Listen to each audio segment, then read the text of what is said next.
하나님 말씀은 사도행전 22장 1절부터 16절까지입니다.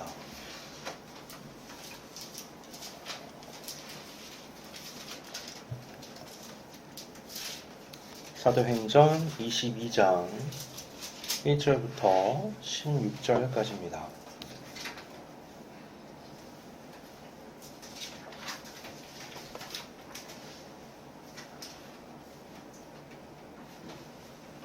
봉독하겠습니다. 부형들아, 내가 지금 여러분 앞에서 변명하는 말을 들으라. 그들이 그가 히브리 말로 말하며 듣고 더욱 조용한지라. 이어 이르되, 나는 유대인으로 길리기아 다소에서 났고 이 성에서 자라 가말리알의 문화에서 우리 조상들의 율법의 엄한 교훈을 받았고 오늘 너희 모든 사람처럼 하나님께 대하여 열심히 있는 자라. 내가 이 돌을 박해하여 사람을 죽이기까지 하고 남녀를 결박하여 옥에 넘겼노니 이에 대제사장과 모든 장로들이 내 증인이라. 또 내가 그들에게서 다메섹 형제들에게 가는 공문을 받아 가지고 거기 있는 자들도 결박하여 예루살렘으로 끌어다가 형벌 받게 하려고 가더니 가는 중 다메섹에 가까이 갔을 때에 오정쯤 되어 호련히 하늘로부터 큰 빛이 나를 둘러비치매 내가 땅에 엎드러져 들으니 소리 있어 이르되, 사울아 사울아 네가 왜 나를 박해하느냐 하시거늘 내가 대답하되, 주님 누구시니까 하니 이르시되, 나는 네가 박해하는 나사렛 예수라 하시더라. 나와 함께 있는 사람들이 빛은 보면서도 나에게 말씀하시는 이의 소리는 듣지 못하더라. 내가 이르되, 주님 무엇을 하리이까? 주께서 이르시되, 일어나 다메섹으로 들어가라. 내가 해야 할 모든 것을 거기서 누가 이르리라 하시거늘 나는 그 빛의 광채로 말미암아 볼 수 없게 되었으므로 나와 함께 있는 사람들의 손에 끌려 다메섹에 들어갔노라. 율법에 따라 경건한 사람으로 거기 사는 모든 유대인들에게 칭찬을 듣는 아나니아라 하는 이가 내게 와 곁에 서서 말하되, 형제 사울아 다시 보라 하거늘 즉시 그를 쳐다보았노라. 그가 또 이르되, 우리 조상들의 하나님이 너를 택하여 너로 하여금 자기 뜻을 알게 하시며 그 의인을 보게 하시고 그 입에서 나오는 음성을 듣게 하셨으니 내가 그를 위하여 모든 사람 앞에서 내가 보고 들은 것의 증인이 되리라. 이제는 왜 주저하느냐? 일어나 주의 이름을 불러 세례를 받고 너의 죄를 씻으라 하더라. 아멘. 우리가 한 주 겁나 떴지만 생각을 조금 더듬어 보면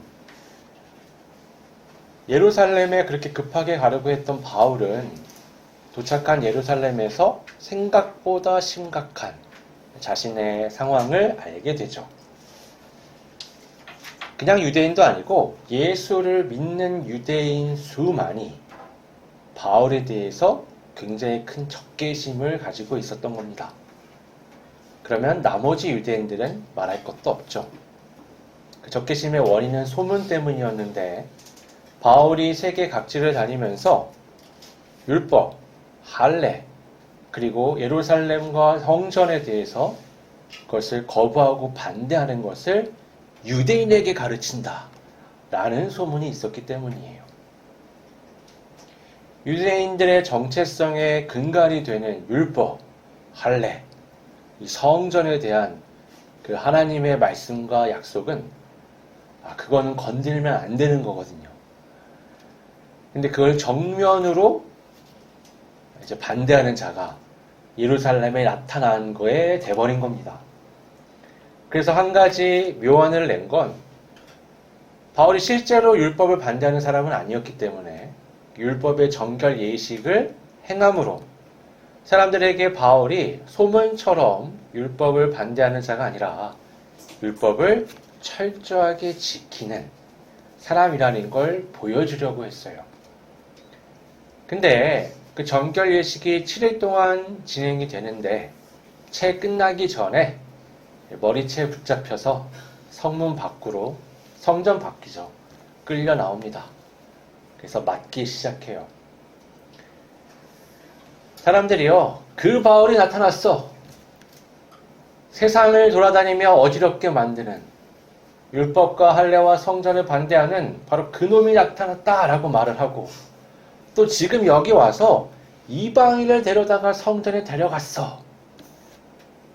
사실과는 전혀 다른 그냥 그런 외침만 듣고서 바울은 성전문 앞에서 죽음의 위기에 처하게 됩니다. 다행히 그곳에 있던 천부장이 군대를 이끌고 나타났고 바울을 데리고 영내로 들어가려고 시도를 했죠. 천부장은 사실 바울이 누군지 몰라요. 상황도 모르고 그냥 난리가 났다는 것만 알고 왔고 그게 이 사람 때문이라는 걸 아는 겁니다. 그래서 일단 이 사람을 붙잡아 두고 이스라엘의 폭력을 멈추게 한 다음에 자초지종을 물었는데 이 이스라엘 백성들이 너무 흥분해서 이 말 저 말을 쏟아내니까 알 수가 없는 거죠. 야, 안 되겠어. 영내로 들어가서 조사를 해보자. 근데 이스라엘의 폭력이 얼마나 거센지 바울을 데리고 들어갈 수조차 없는 거예요. 로마 군인들이 바울을 들고 호위하며 들어가는 상황이 된 겁니다. 그 상황에 바울이 유창한 헬라어로 천부장에게 요청을 하죠. 내가 당신에게 말을 좀 할 수 있느냐? 천부장이 깜짝 놀랍니다. 왜냐하면 천부장이 뭘 예상하고 왔냐면 얼마 전에 예루살렘에서 소동을 일으켰던 이집트 출신의 이 많은 사람을 거느리고 폭력을 저질렀던 그 리더인 줄 알고 지금 데리러 온 거였거든요. 근데 그 사람이 아닌 거예요. 왜냐하면 바울이 쓰는 이 헬라어는 고급 헬라어였고 아무 도시에서나 들을 수 있는 그런 흔한 말이 아니었기 때문에 그러니까 말의 표현도 어떤 표현을 하냐에 듣고서 이 사람의 학식, 이 사람의 계급 이런 걸 알 수가 있거든요. 그래서 아니 당신 어떻게 헬라어를 사용하냐? 그랬더니 얘기하는 거예요. 나 다소 출신이에요. 다소는 로마 안에서 작지 않은 성읍이죠. 꽤 큰 성읍이거든요. 거기다가 그 성읍에 있다고 한다고 다 시민이 아닌데 바울은 다소의 시민이었어요. 진짜 중요한 로마 시민권자인데 그건 아직 얘기 안 합니다. 이 뒤에 써먹을 때가 있거든요. 그래서 이 천부장이요 바울의 말을 안 들어줄 수가 없게 된 거예요. 바울이 내가 좀 날 변호할 수 있게 시간을 좀 달라. 그래서요 그 난리가 나서 영내로 데려가던 상황에서 갑자기 멈추고 바울이 사람들 앞에 섭니다. 그리고는 히브리 말을 해요. 우리가 히브리어라고도 생각할 수 있겠지만 이 시대는 고대 히브리어를 사용하지 않을 때예요. 대부분 아람어를 썼기 때문에 여기서 이 히브리 말로 말했다라는 건 아마도 아람어로 말을 했다라고 볼 수 있는 거죠. 방금은 헬라어로 헬라 사람에게 유창하게 말한 사람이 이제는 유대인들에게 유대인들이 사용하는 일상적 언어로 말을 한단 말이에요. 완전 유대인처럼. 그러니까 이 사람들도 바울에 대해 정체를 잘 모르고 있다가 유대인들도 유대인이 자기들 말로 말하는 걸 듣고는 일단 멈춘 거예요. 그래? 그럼 한번 변호할 기회를 주자. 그래서 오늘 본문이 시작이 되는 겁니다. 하는 말이 뭐예요? 결론은 그거예요. 나는 유대인이야. 부형들아 라는 표현으로 나는 당신들의 일원입니다 라고 얘기도 하고요. 3절에 보시면 난 유대인이고 길리기아 다수에서 났고 이 성에서 자랐다. 여기서 유대인이란 말은 내 부모가 유대인이라는 거예요. 나아가서는 나는 바리새인이라고 얘기하는 겁니다. 내 부모 바리새인들이고 나도 바리새인이야. 그리고 이 성은 바로 예루살렘 성에서 나 교육받았어. 여기에서 가장 유명한 가장 학식 있고 명망 높은 그 가말리엘 문화에서 내가 교육을 받았어. 우리 조상들의 율법에 대해서 엄청나게 엄하게 교육을 받으면서 내가 랍비가 된 사람이다. 너희 모든 사람처럼 하나님께 대한 열심이 나도 있다. 라고 얘기를 해요. 그러니까 지금 뭐예요? 너희와 나는 똑같다. 내 자란 배경, 내 혈통, 내 자란 과정과 교육, 여기 있는 그 누구와 비교해도 손색이 없는 나는 뼛속까지 다 유대인이야 라고 말을 하는 겁니다. 또 이어서 이렇게 얘기하죠. 4절에 내가 원래 이 돌을 박해하던 사람이야. 뭘 했냐? 내가 사람도 죽였고 그러다 감옥에도 가뒀고 이 예루살렘 성전에서 이 도가 깨져나가는데 내가 결정의 역할을 한 사람이야. 나는 이 일을 주도했던 핵심 인물인데 어느 정도냐? 저 대제사장과 장로들 모두가 이 일의 증인이라고 말할 수 있다. 물어봐라. 내가 그들에게 가서 공문을 받아서 이 돌을 박해하는 일에 최일선에서 책임자 리더가 돼서 내가 다메섹을 갔었어. 라고 얘기하는 겁니다. 그런데 다메섹에 가다가 호련히 빛이 비추며 예수님을 만나게 된 거죠. 이 예수님을 다메섹 도상에서 만나게 된 사건이 사도행전에 3번 기록이 됩니다. 사도행전 전체 분량을 생각해 봤을 때 짧지도 않는 이 사건을 3번이나 기록했다. 명백한 의도가 있는 거죠. 그만큼 이 사도행전을 기록한 누가는 이 사건이 정말 중요하다라고 생각을 하는 거예요.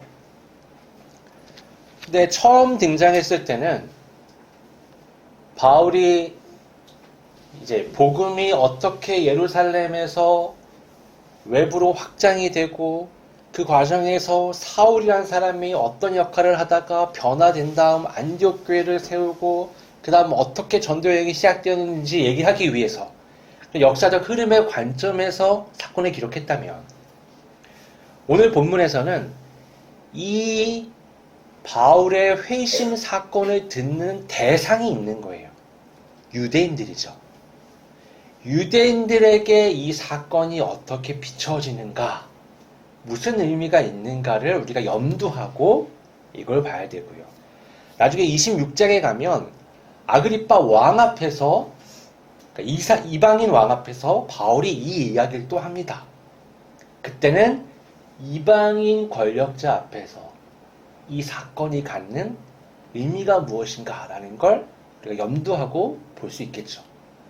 오늘은 유대인들이라는 철저하게 뼛속까지 유대인 사람들 앞에 이 회심의 사건이 어떤 메시지를 전해주느냐에 초점을 맞춰서 바울의 사건을 봐야 돼요.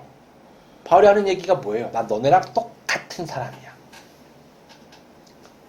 오히려 너희들 중에서도 가장 유대인이라고 말할 수 있는 사람이야. 너네들 대제사장 만나기 힘들지? 장로들하고 뭐 대화할 기회가 얼마나 있어? 나는 그 사람들하고 맨날 회의를 했어. 이 돌을 박해하려고 내가 총대를 맸어. 내가 노른자 중에서도 노른자였던 그런 사람이야. 라고 얘기하는 거예요. 근데 내가 가는 길에 예수님을 만났어. 처음엔 그게 아니죠. 큰 빛이 비추면서 바울을 덮치니까 바울이 엎어집니다. 소리가 들리는 거예요. 사울아, 사울아, 네가 왜 나를 박해하느냐? 여기까지는 사실 그렇게 이상하지 않아요. 그 하나님께 대한 열심이라는 게 여러분 유대인들이 율법만 열심히 지키는 게 아니고요. 이 신비적 체험이나 이런 것도 열심이었어요. 그러니까 기도하는 중에 황홀경 속에서 환상을 보거나 소리를 듣거나 뭘 체험하는 건 이상한 일이 아니에요. 근데 들리는 음성이 문제가 된 거예요. 사울아, 사울아, 네가 어찌하여 나를 박해하느냐? 바울은 어때요? 하나님에 대한 열심이 가득한 사람이었죠. 이 불타는 열심으로 하나님 위해서 열심히 일을 했는데 강력한 빛이 임했어요.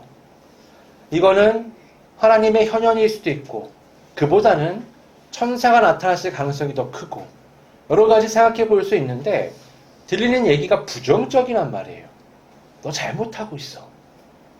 너 왜 나를 박해하니? 사울이 당황합니다. 얘기하죠. 주님, 누구십니까?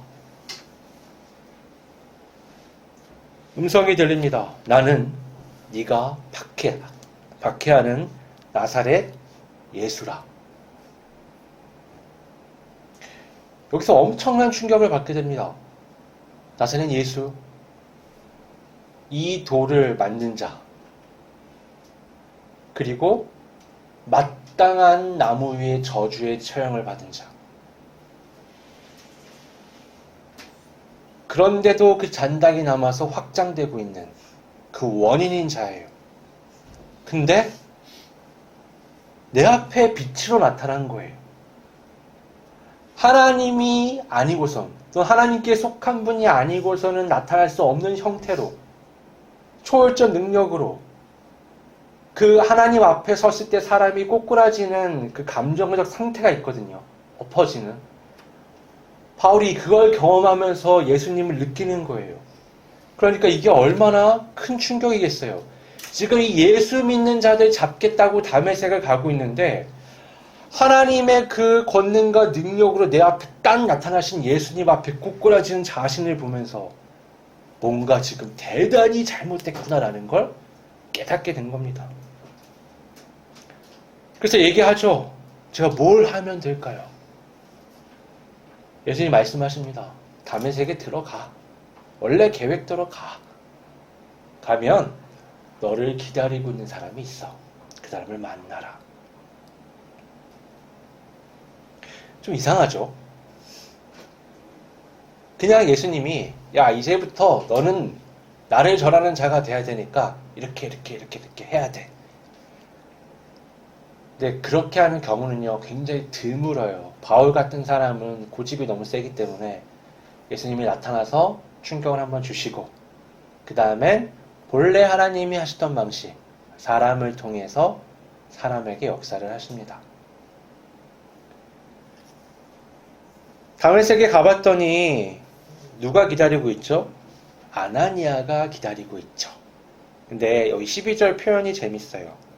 율법에 따라 경건한 사람으로 거기 사는 모든 유대인들에게 칭찬을 듣는 아나니아라 하는 이가. 잘 보세요. 예루살렘에 있는 유대인 중에서 가장 칭찬받는, 가장 앞장서서 하나님을 위해서 헌신하는 바울이라는 사람이 다메섹에 가는데 가다가 한번 뒤집어졌잖아요. 도착했더니 그 다메섹에 있는 모든 유대인들 중에서도 가장 율법을 잘 지키는 칭찬받는 유대인인 아나니아가 기다리고 있다가 바울을 맞이한 거예요.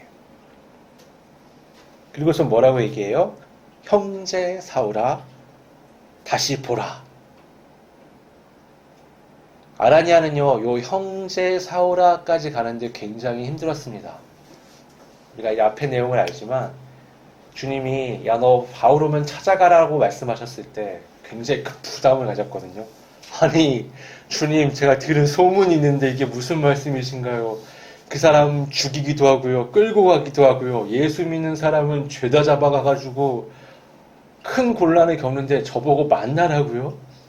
반감도 있고 두려움도 있는 거죠. 근데 주님이 말씀하신 걸 듣고 자기를 초월해서 바울에게 가고 이 말을 하는 거예요. 형제 사울아. 그리고 안수했다라고 이제 그 앞에는 나오지만 그 안수가 우리가 생각하는 교회에서 목회자가 머리에 대고 막 이게 아니라 사람에게 그냥 손을 대는 거예요. 성경이 말하는 그 안수의 독특한 의미는 사도행전에서 말하는 건 일체화입니다. 내가 당신과 연결되어 있어. 라는 친밀감의 표현인 거예요. 왜 우리가 큰일을 겪는 사람들 가면 안아주고 악수하고 어깨를 토닥여주고 하잖아요. 그런 거예요. 애정의 표현이죠. 그리고 말도 뭐예요? 형제 사울아. 우리가 그냥 교회에서 형제님, 자매님 이런 표현 아니고요. 이때는 진짜 형제라는 표현이에요. 그러니까 이 아나니아는 바울을 완전히 받아들인 거예요. 그리고 그에게 애정어린 행동과 말을 하는 거죠. 뭐라고 얘기해요? 우리 조상들의 하나님이 너를 택하여, 예수님이 택하여가 아니에요. 우리 조상, 너나 나나 유대인, 너나 나나 율법을 잘 지키고 너나 나나 아주 모범적인 유대교인이지. 자, 유대인 중에 유대인인 우리끼리 내가 할 말이 있어. 그게 뭐예요?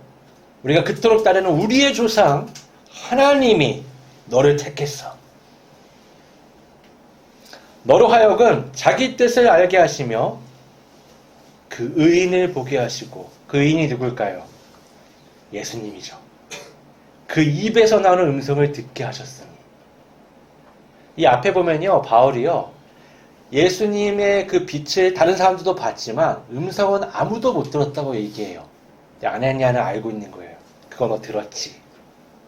봤지? 들었지? 그거 바로 우리 하나님께서 너를 택하서 계획하신 거야.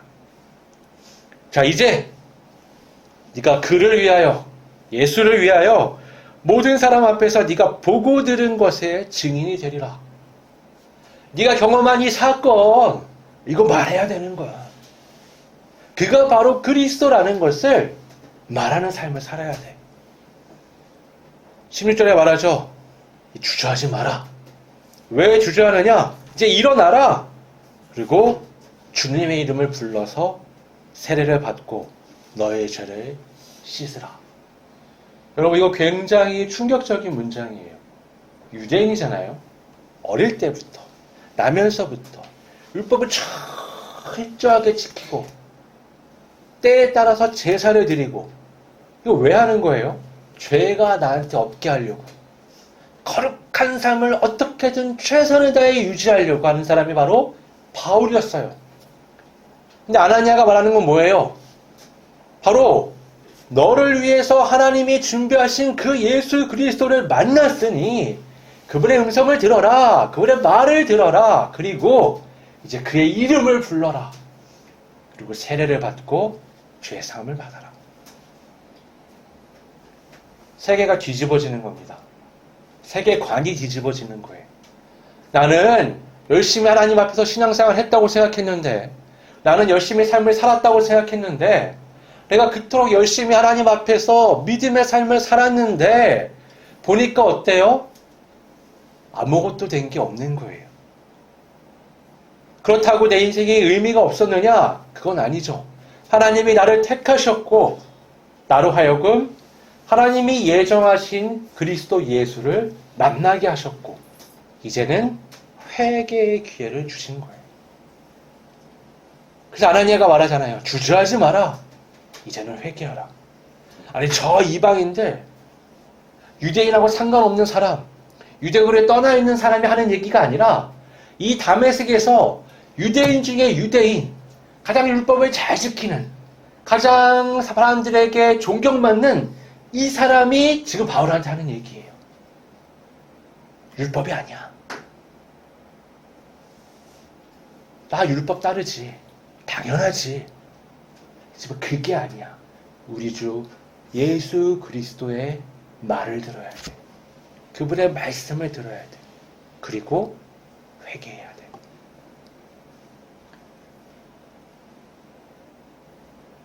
지금 오늘날 교회는 다 예수님의 말씀 위에 서서 신앙생활을 하죠.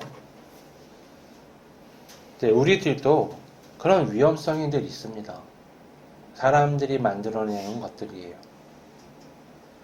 바울의 말을 듣고 있는 이 수많은 유대인들, 이 사람들 누구예요? 하나님의 선민이라 자부하는 자들, 율법을 온전히 지킨다 자랑하는 자들, 그래서 거룩한 백성이라 얘기하며 하나님을 위해 살인도 서슴지 않는 그런 사람들이에요. 그런 사람들 앞에서 바울이 얘기하는 거예요. 나도 너네 같았는데 그게 구원을 주지 않더라. 그게 전부가 아니더라. 그리스도 예수를 만나고 그분의 말씀에 귀를 기울이고 그분이 부여하신 삶의 의미를 회복하지 않으면 그 열심으로 최선을 다해 살았던 종교의 삶이 아무것도 아니다가 되는 거예요. 여러분, 신앙인과 종교인은 다릅니다. 기독교 신앙은 종교적 신앙이 아니에요. 여러분, 종교적 신앙은요, 내가 쌓고 노력하고 변화되고 어떤 과정을 통해서 경지에 이르는 겁니다. 또는 특정한 우상의 신들을 세워놓고 그들을 달래고 만족시키는 과정을 통해서 내가 갈망하고 원하는 바를 채우는 거예요. 기독교 신앙은 그런 게 아니에요. 기독교 신앙은 우리 삶의 가장 근원의 문제인 죄를 하나님께서 그리스도 예수를 통해서 대속하시고 그 아들을 믿는 자들이 이제 하나님의 자녀 백성으로 삶을 살게 하시는 겁니다. 내 욕망을 채워주거나 내 만족을 채워주거나 아니면 내가 생각하는 나의 어떤 대단한 모습을 만들어주는 게 아니에요. 예수님 뭐라 말씀하세요? 누구든지 자기 십자가를 지고 나를 따라와야 한다. 철저하게 뒤집어져야 된다. 이 자신을 바꿔야 한다. 거기에 핵심이 뭐예요? 주님의 말씀이 있어야 한다는 거예요. 주님의 말씀을 따라서 주의 말씀을 통해서 삶이 전환되고 나아가야 한다는 겁니다. 그게 의미 있다는 거예요. 많은 사람들이 종교 생활을 해요. 예배 시간에 참여를 하고 교회에서 맡겨진 것들을 수행하고 헌금하고 봉사하고 그리고 많은 것들을 하면서 자기가 설정해 놓은 그렇지만 이게 하나님 앞에서 의미 있다고 생각하는 것들에 몰두합니다. 교회들도 그런 경향들이 있어요.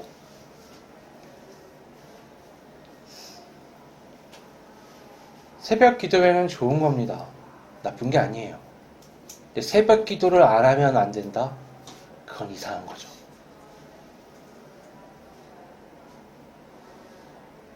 무언가가 절대성을 갖기 시작하면 교회 안에서 그건 약간 이상해지기 시작하는 겁니다. 어떤 분이 막 그러는 거예요. 나는 20년 동안 새벽 기도를 한 번도 빠지지 않았어. 빨리 빠져야 돼요. 빨리 빠져야 돼요. 큰일 나는 거예요. 그럼 뭐예요 이제? 20년 동안 새벽 기도를 한 번도 안 빠지고 가지 않는 그 기준에 미달되는 사람들은 다 안 좋게 보여요. 나는 하나님 앞에서 성경을 백독을 했어. 백독 못한 사람들은 다 자격이 없는 것처럼 보는 거예요. 이 사람의 교만이요 희한한 거예요. 유대인들에게 주어진 율법이 뭐예요?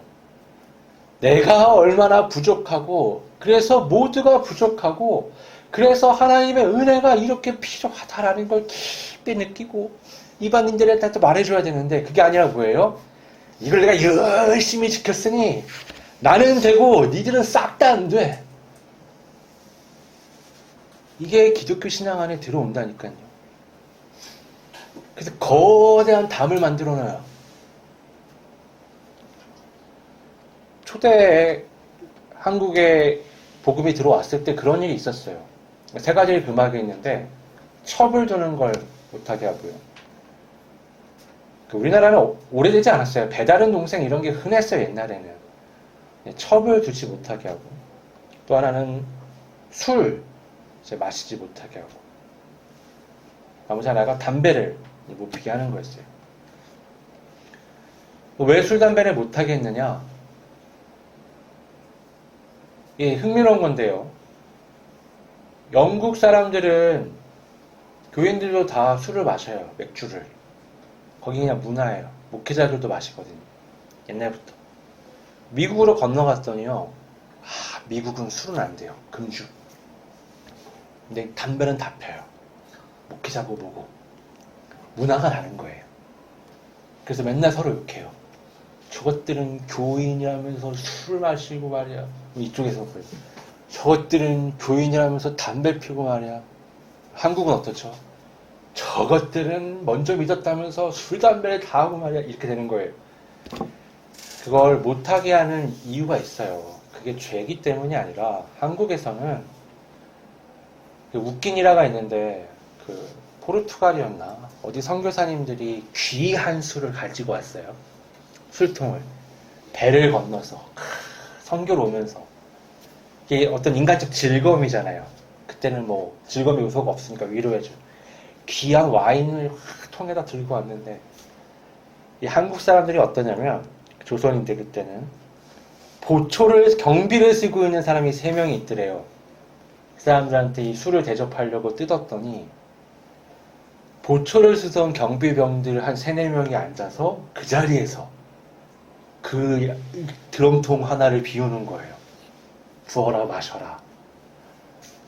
그러니까 이 한국인들은 코가 삐뚤어질 때까지 마시는 거예요. 술을 요만큼 마시는 게 아니라 그러니까 외국인들처럼 와인잔에 이렇게 품위 있게 마시는 게 아니라 이거를 이게 동날 때까지 마시는 거예요. 그러면 인사불성이 다 되고 문제가 생기는 거예요. 담배도 어떻게 해요? 숨을 못 쉴 때까지 피는 거예요. 이게 보통 문제가 아니에요. 첩을 두는 문화도 너무 심각해요. 그러니까 교회 안에서 복음을 전하고 사람들을 잘 가르쳐 보려고 했는데 이 3가지 때문에 교인들이 성화의 삶으로 못 넘어가는 거예요. 그래서 교회가 한 게 뭐냐? 금지예요. 이거 하면 교회에서 추방시킬 거야. 그래서 빛이 됐던 거예요. 그래서 사람들이 교회를 우러러 봤던 겁니다. 왜냐하면 자기들이 하던 그런 다양한 쾌락적 삶을 교회가 안 했기 때문에 사회의 기준보다 높은 도덕적 기준을 보여줬기 때문에 신앙의 이유였지만 시간이 지나니까 어떻게 돼요? 더 이상 한국 사람들이 그렇게 퍼마시지 않아요. 세상 사람들도 금연하려고 그래요. 첩을 둬요? 큰일 나요. 근데도 어떻게 해요? 교회는 그 3가지에 자꾸 집중을 해요. 그게 중요한 게 아닌데 이게 종교화 된다는 게 그런 거예요. 본래 의미를 잃어버리고 율법이 이것이 우리가 부여한 의미가 마치 하나님이 부여한 의미처럼 우리가 그걸 단단하게 강화시키고 거기에 수많은 의미를 부여하면 나중에 어떻게 되느냐? 예수님 앞에 섰을 때 야, 너 왜 나를 박해하냐? 너 왜 교회 문 닫고 있냐?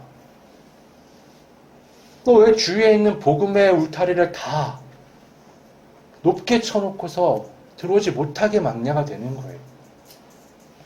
오늘날 교회가, 오늘날 우리가 그럴 수 있는 겁니다. 회개가 그래서 필요한 거예요. 하나님의 말씀 앞에서 내가 지금 그토록 고집하고 있던 것들이 이게 내 계획과 생각, 내가 만들어 놓은 것인가, 그리고 하나님한테 강요하던 것들인가, 아니면 내가 정말 주님의 말씀을 따라서 삶을 살아가고 있는가. 여러분 바울의 삶을 잘 보세요. 예전에는 어때요? 꽉 짜여진 대로 살아가는 삶이에요. 자기가 모든 율법을 다 하잖아요. 꽉 짜놓고 거기에 맞춰서 자기 에너지를 다 해가지고 살아가는 거죠. 회심 이후에 전도 여행을 하는 바울의 삶을 우리가 지켜보니까 어때요? 좌충우돌하면서 막 흘러가죠. 성령이 이끌어 가시는데 이 사람이 자기가 제어할 수 있는 상태가 아니에요, 이게. 근데 믿음으로 막 쫓아갑니다. 그게 우리의 삶이에요. 여러분, 키를 놓으셔야 돼요. 주님께 맡기고 말씀 앞에서 말씀을 따라 삶을 살아가셔야 합니다. 일어나서 주의 이름을 부르는 우리 모두가 되기를 바랍니다. 기도하겠습니다. 아버지 하나님,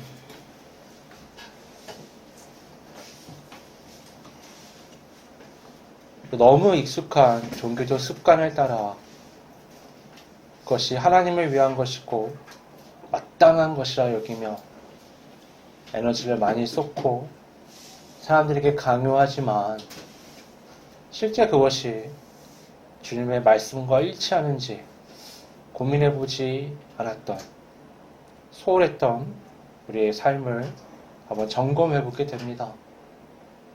우리 안에 우리가 마땅히 여기는 것들이 진정 말씀에 비추어 옳은 것인지